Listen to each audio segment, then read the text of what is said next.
Բարի Տիկին Ոսկանյան, շնորհակալություն հրավերն ընդունելու համար։ Շնորհակալ եմ հրավերի եւ այս կարևոր թեման արծարծելու հնարավորության համար։ Այո, եւ ես սկզբից նշեմ, որ իսկապես թեման կարևոր է Տիկին Ոսկանյան, քանի որ նա ոչ միայն մշակութին է անդրադառնում, այլ նաեւ մեր ինքնությանը եւ մեր ԴՆԹ-ին եւ խոսելու ենք վերջերս Ադրբեջանի կողմից կրկին մի զավթողական քաղաքականության մասին, խոսքը գորգագործության մասին է, որ նրանք ուզում էին հայկական գորգերը ներկայացնեն իբրև ադրբեջանական գորգեր եւ բարեբախտաբար մեզ հաջողվեց որոշ շրջանակների, այդ թվում նաեւ ձեր կազմակերպությանը աղմուկ բարձրացնելով, որ նման բան տեղի չունենա։ Վերջերս Հունգարիայում պետք է տեղի ունենար մի միջոցառում, մշակութային միջոցառում գորգագործության մասին, որտեղ Ադրբեջանը ցուցադրություն իբրև թե պետք է կազմակերպեր եւ Ադրբեջանը որոշել էր հայկական գորգերը, չգիտես ինչու ներկայացնել իբրև ադրբեջանական, ինչպես իրենք միշտ ամեն ինչ սեփականաշնորհում են։ Եվ բավականին հայտնի ամսագիր, Հալե ամսագիրը բոլորիս կողմից շատ հայտնի, որ անմիջապես հենց լուսաբանում է, հա, մշակութային իրադարձություններ, մասնավորաբար գորգագործությունը, չգիտես ինչու իր բոլոր սոցցանցերում, Instagram-յան էջում, Facebook-յան էջում եւ մնացած բոլոր իր խողովակներով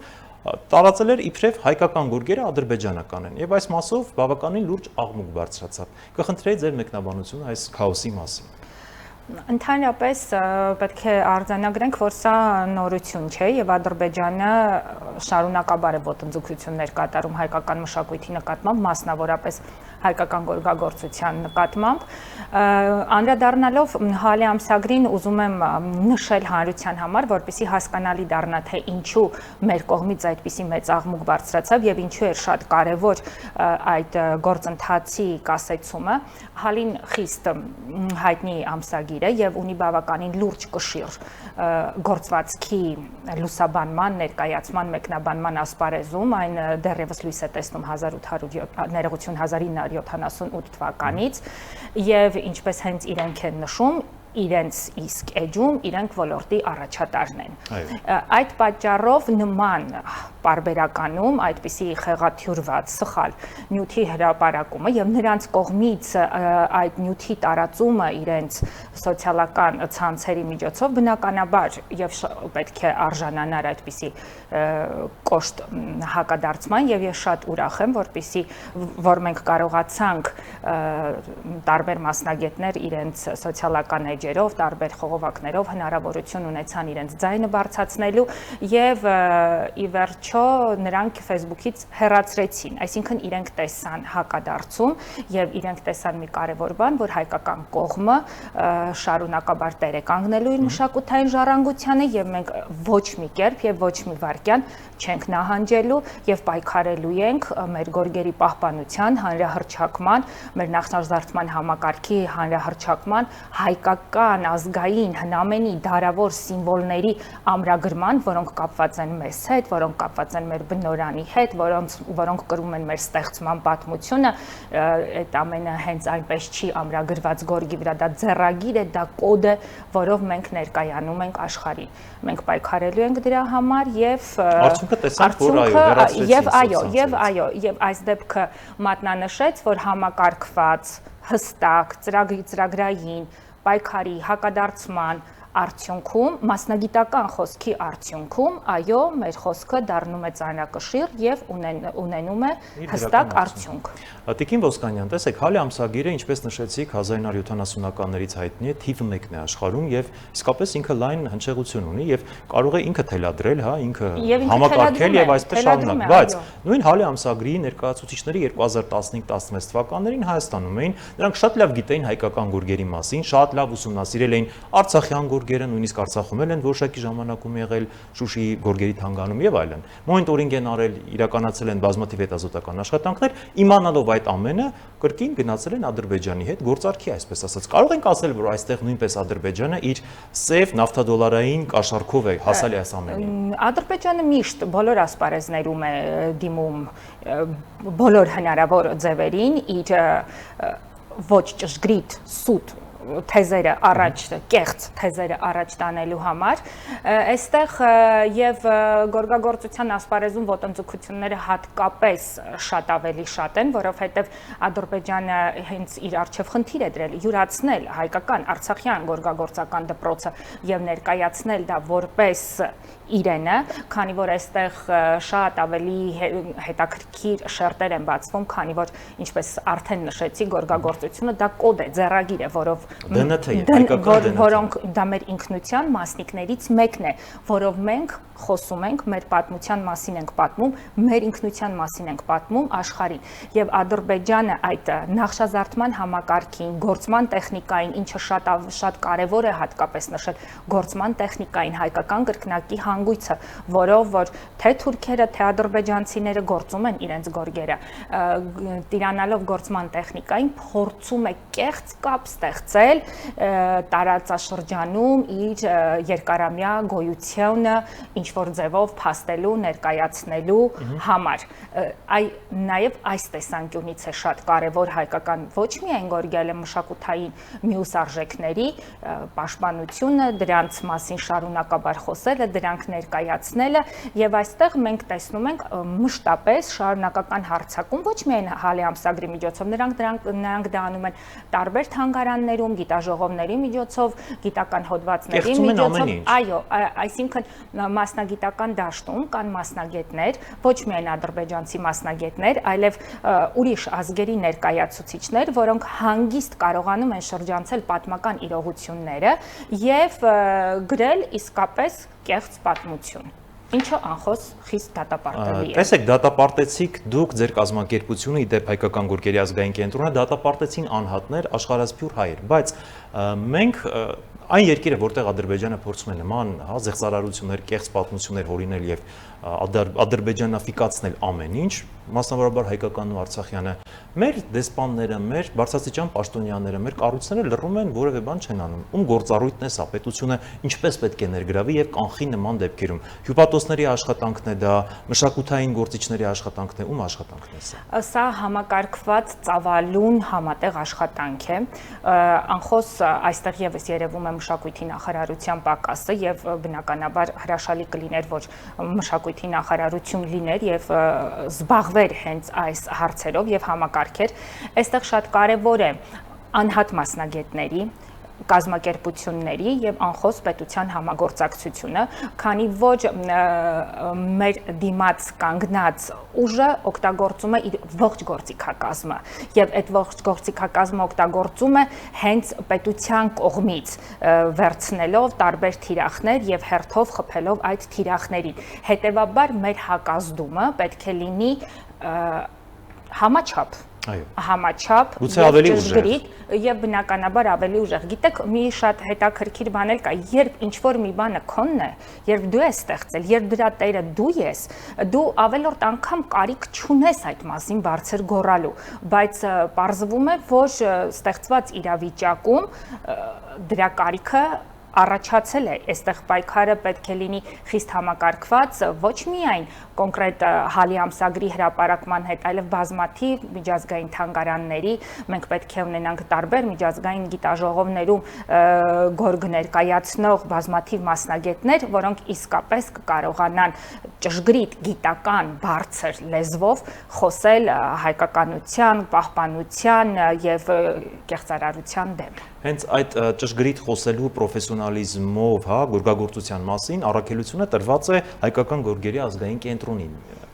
Իրենք շատ կոշտ արձագանքեցին, բնականաբար այդպես էլ պետք է լիներ։ Իրենց գործունեությունը հայապահպանության մասով ինչպես է իրականանում։ Մի փոքր մանրամասներ ձեր կազմակերպության մասին, Հայկական գորգերի ազգային կենտրոնի հայապահպանության մասին մի փոքր կցանկանայի մեկնաբան։ Սիրով, բայց ես նախապես ուզում եմ նշել, որ այո, Հայկական գորգի ազգային կենտրոնը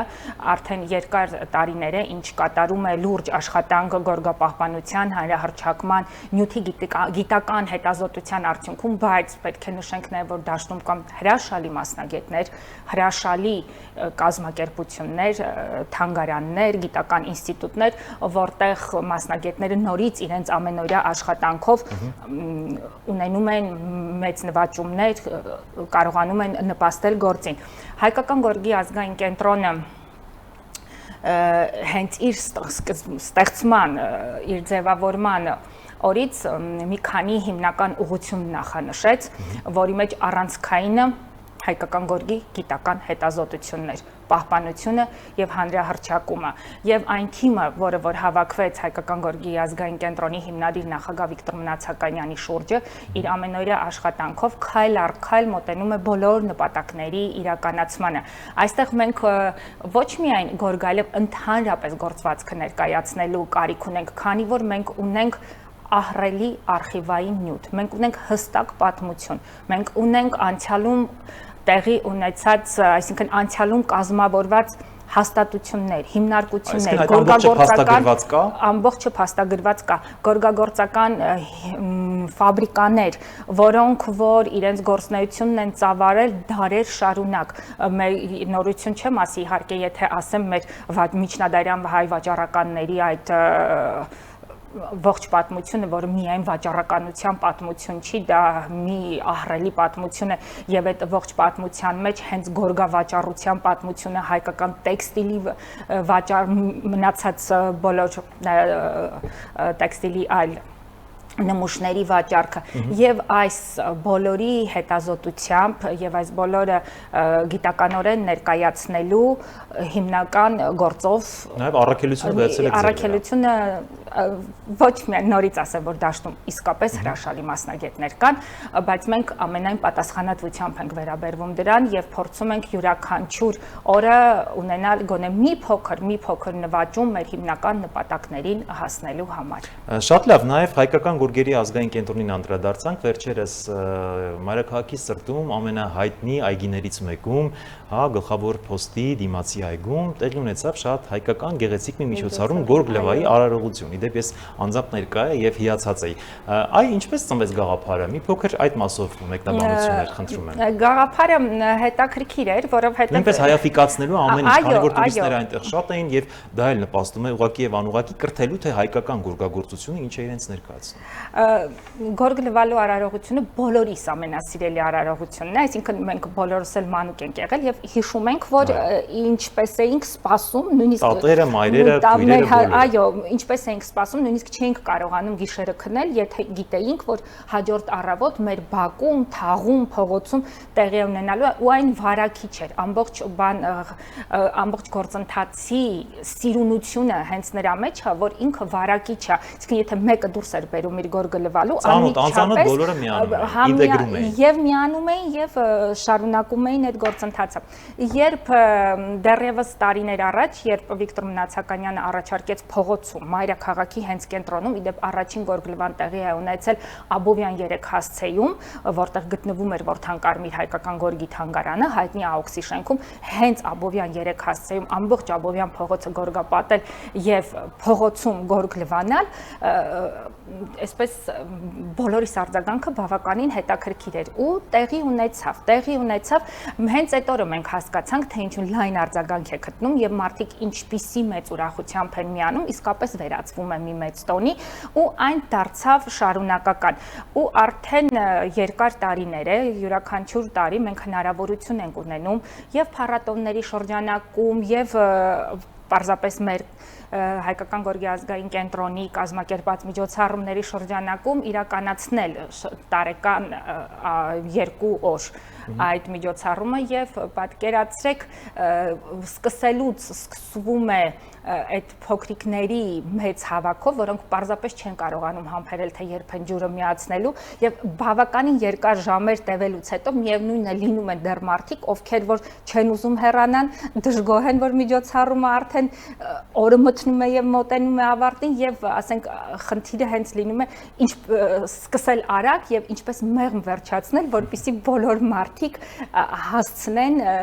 մասնակցել դրան։ Տիկին Ոսկանյան, այսինքն նաեւ այդ գորգ լվայի եւ նմանատիպ միջոցառումներով զարկ է տրվում հայկական գորգերի հանրահռչակմանը։ Այլ միջոցառումներ, այլ ինչ միջոցառումներ են իրականացնում, ձեր կազմակերպությունը շատ կարճ, քանի որ մեր եթերաժամանակը սպառվում է։ Մենք առաջիկայում գորգ լվային եւ զուգահեռ մենք իրականացնում ենք նաեւ գորգերը անհավանական միջավայրում, այսինքն փողոցում, ինչ որ մի թաղամասում, մշակութային շենքերի վրա ներկայացնելու ավանդույթներ ունենք, այսինքն մենք դրան ասում ենք գորգ փռոցի։ Տարիներ առաջ մեր այս միջոցառմանը միացան Երևանի մշակութային բազմաթիվ շենքեր, թանգարաններ, թատրոններ, անգամ մշակութային օջախներ եւ Երևանը ներկայացնող շատ ու շատ այլ կառույցներ, ուրեմն ինչպես է, այսինքն այստեղ մենք հնարավորություն ենք ունենում ոչ միայն ցուցադրելու գորգը ավելի ազատ, ավելի բաց միջավայրում, այլև ունենալ զրույց, դասախոսություն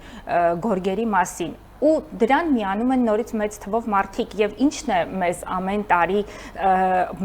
նորից տանում այդ միջոցառումը շարունակաբար իրականացնելուն, որովհետեւ մեկ հայտարարության արդյունքում հավաքվում են մեծ թվով մարդիկ, բացարձակ մեզ հետ որևէ կապ չունեցող եւ այդ մարդկանց այդտեղ է բերում զուտ հետաքրքրությունը, սերը գորգի նկատմամբ, ազգային արմատների մասին ավելի շատ բան իմանալու ցանկությունը եւ միանում են նորից մեծ թվով զբոսաշրջիկներ, որոնք անխոս այդ ողջ գիտելիքը իրենց հետ տանում են իրենց երկիր եւ արդեն այստեղ այս միջոցառումների կարեւորությունը թե գորգ լվալու, թե ներկայացնելու, թե գիտական որևիցե մի գիտաժողովում ելույթ ունենալու կամ գորգ փռոցի ընթացքում դասախոսություն կարդալու ժամանակ երբ որ ներկայացվում են հայկական նախշազարդերը, երբ որ ներկայացվում է հայկական գորգը, այդ մարդը, որը ներկա է եղել օտարերկրացին այդ միջոցառմանը, հալի ամսագրին կամ Ադրբեջանի կեղծարարությամբ տեղի ունեցող որևիցե մի միջոցառմանը կարող է արդեն բարձրաձայնելու ասել, որ ես գիտեմ ճշմարտությունը, սրանք հայկական գորգեր են, ես տեսել եմ դրանք Հայաստանում եւ գիտեմ նրանց ճշգրիտ եւ ամբողջական պատմությունը։ Շնորհակալ եմ հանգամանալից ներկայացնելու համար։ Ես նույնպես շնորհակալ եմ։